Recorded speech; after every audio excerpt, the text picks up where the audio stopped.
Bueno, pero se dice muy fácil y muy rápido y por ello queremos detenernos otro poco y por ello hemos invitado esta tarde a dos voces expertas en este tema, en esta crisis. Me acompañan Analia Kim, ella es vocera del Alto Comisionado de las Naciones Unidas para los Refugiados para las Américas desde Panamá. Gracias por acompañarnos. Y Andrés Ramírez, titular de la Comisión Mexicana de Ayuda a Refugiados, la Comar. Permíteme comenzar, Andrés, contigo, después de lo que has escuchado con la historia, el reportaje, los testimonios que nos trae Rey Rodríguez. Háblanos de el proceso, las dificultades que han logrado superar estos ciudadanos una vez que llegan a México, que se instalan, si es que ya se incorporaron a qué tipo de vida, los apoyos. Bueno, muchísimas gracias por la entrevista. Saludo a tu auditorio, Gabriela. En realidad, pues ha sido un proceso complicado.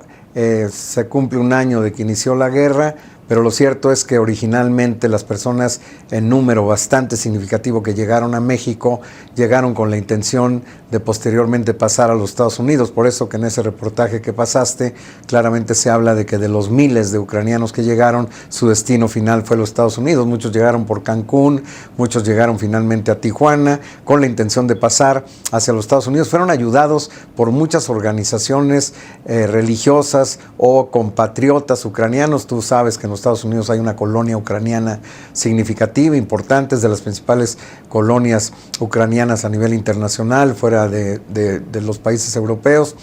Y por otra parte, llegó un momento en que los Estados Unidos decidieron que tendrían que cambiar la política porque estas personas no tenían la posibilidad de viajar directamente desde el lugar donde estaban y no tenían la posibilidad de aplicar a una visa. Entonces esto hizo que los Estados Unidos cambiaran la política, les permitieran aplicar a una visa a distancia y de esa manera entonces muchos de los que ya no los dejaron entrar vía terrestre por Tijuana y entonces se generó un puente aéreo que se estableció en la delegación Iztapalapa en la Ciudad de México. La personal de la Secretaría de Gobernación, del propio Instituto Nacional de Migración, nosotros mismos de la Comar estuvimos ayudando en orientar, informar a estas personas, inclusive en la posibilidad de que si ellos querían solicitar la condición de refugiado en México, así lo hicieran. Sin embargo, las personas ya tenían claridad al respecto de que su destino tendría que ser los Estados Unidos y entonces estas miles de personas se fueron finalmente a través de este puente aéreo hacia los Estados Unidos, pero después de eso ya empezaron a venir personas a solicitar la condición de refugiado de Ucrania a México. Y no solamente de Ucrania, que hay que decir que también llegaron muchas personas solicitantes de la condición de refugiado provenientes de Rusia. Solamente para hacerte una claridad en términos de datos, a lo largo desde el año 2013 hasta el año 2021 llegaron en promedio anual a solicitar la condición de refugiado en México 4 ucranianos anualmente y 10 rusos. En el año 2022, que es cuando inicia la guerra y que hoy justamente se cumple la guerra, sí, nosotros ya tuvimos un número mucho mayor, tuvimos un total hasta el cierre de enero de este año de 201 ucranianos y 347 sí, rusos que solicitaron la condición de refugiados. Son números que son no son muy grandes, pues, pero son muchísimo mayores que los números que teníamos anteriormente. Claro. Hay una diferencia importante con estos dos datos. Analia Kim, mi interés es ampliar este desafío que le representó a las autoridades en todos los países. ¿Qué recoges? ¿Cuál es esa radiografía que haces cuando estamos cumpliendo un año sobre el desafío de recibir, acomodar, dar techo, alimento a todas estas personas que salieron de Ucrania? Bueno, primero, muchas gracias también por la invitación. Un gusto estar aquí. Gracias por el espacio para hablar de este tema. Pasaron 12 meses, como mencionaban, y la verdad que la situación sigue siendo difícil. Mientras que la guerra continúe, la solución no va a estar. La única solución es la paz. Entonces, durante estos 12 meses, para nosotros esto es un aniversario que sirve justamente para recordar, para no olvidar que la situación en Ucrania sigue siendo muy compleja. Estamos hablando de más de 13 millones de personas que se encuentran desplazadas por la fuerza.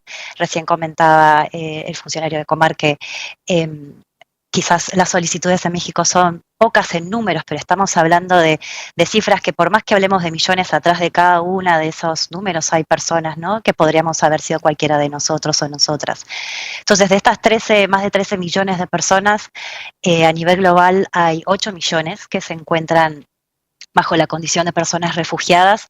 Muchas de ellas, la gran mayoría, están en países de Europa, que también ha ofrecido medidas de protección temporaria, lo cual ha facilitado el ingreso de estas personas como refugiadas en dichos países, pero también hay más de 5 millones de personas desplazadas internas que están en Ucrania. Estas son personas que también se vieron obligadas a huir de sus hogares, que están desarraigadas, pero se encuentran dentro del país.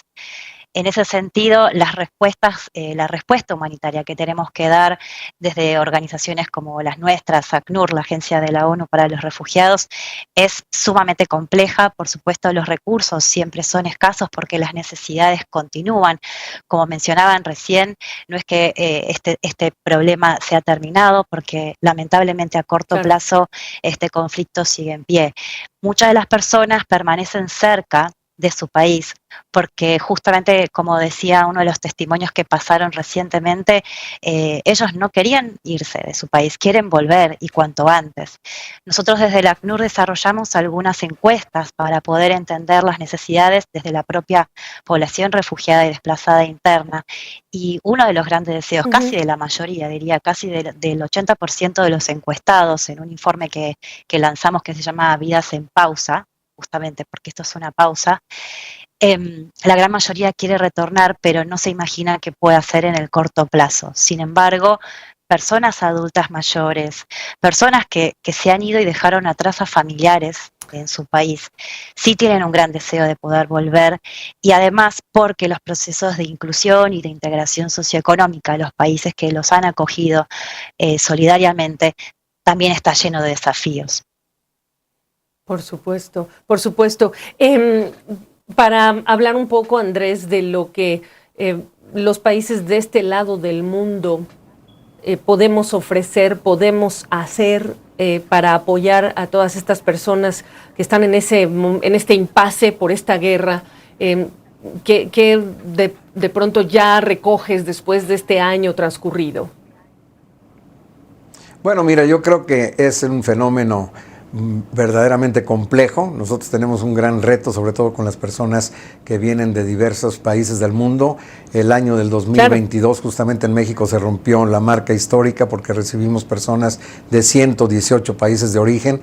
Ucrania, Rusia son unos de los pocos, de los muchísimos países de donde recibimos personas buscando protección internacional, pero efectivamente en el caso de personas víctimas de una situación de guerra tan complicada y donde los únicos que sufren pues son la población civil de una manera terrible, porque bueno, han sido despojados pues de todo, pierden a sus familias, pierden sus viviendas, pierden absolutamente todo, ven morir muchas veces a familiares de los más cercanos, seres queridos, tienen que transitar en un trayecto sumamente complejo para llegar a un país y buscar protección en donde la cultura es absolutamente distinta, como es el caso en nuestro país. Nosotros tenemos que hacer acopio de nuestra toda voluntad y toda nuestra decisión, nuestra firmeza y nuestro carácter y nuestra profesión, con que son atributos que tenemos, atribuciones que tenemos nosotros en la Comar, para que les demos el acceso inmediato al proceso de determinación de la condición de refugiado. Esto lo hemos hecho, tratar de agilizar el procedimiento lo máximo posible en circunstancias en donde, como te digo, tenemos personas provenientes de muchos países y en donde esto se complica más cuando tienes una cultura tan distinta y lenguas tan diferentes. Por supuesto. Analia, para cerrar brevemente, te pediría, este es un continente que conoce muy bien el tema de la migración, conoce muy bien el tema del éxodo de personas que buscan refugio en otro país, muchos mirando a Estados Unidos. Cuando ocurre un evento como este, como la guerra, como esta invasión rusa, con este éxodo de ucranianos, ¿cuál es la lección, cuál es el mensaje para los líderes de este continente?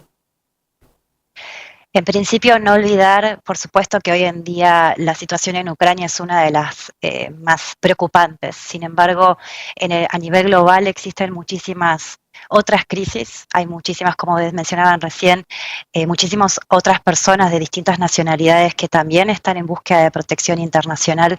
Entonces tampoco nos tenemos que olvidar de los otros conflictos que existen alrededor del mundo. Y otra de las cosas que quisiera agregar, que mencionabas, ¿qué podemos hacer como sociedad para poder dar una respuesta, para poder aportar y contribuir a una solución? Mencionaba justamente también recién ustedes sobre los procesos de integración local. Las personas cuando llegan a un país necesitan reconstruir sus vidas, necesitan realmente volver a insertarse laboralmente, necesitan acceder a un techo, una vivienda. Claro. Por ello es tan importante la mano y la decisión, obviamente, de los estados principalmente, de brindar estas facilidades, de garantizar el acceso a derechos básicos, como por ejemplo que los niños, niñas y adolescentes puedan ir a la escuela, poder brindar atención psicológica, atención médica. Eso es lo que también estamos haciendo desde el ACNUR en terreno, pero por supuesto que es algo que tenemos que construir en conjunto entre todas las contrapartes. Por supuesto. Por supuesto. Analia Kim, gracias por la oportunidad de esta conversación. Lo mismo Andrés Ramírez, titular de la Comar. Gracias a ambos por marcar con nosotros en esta entrevista este aniversario. Gracias. Muchas gracias a ti. Hasta luego. Regreso.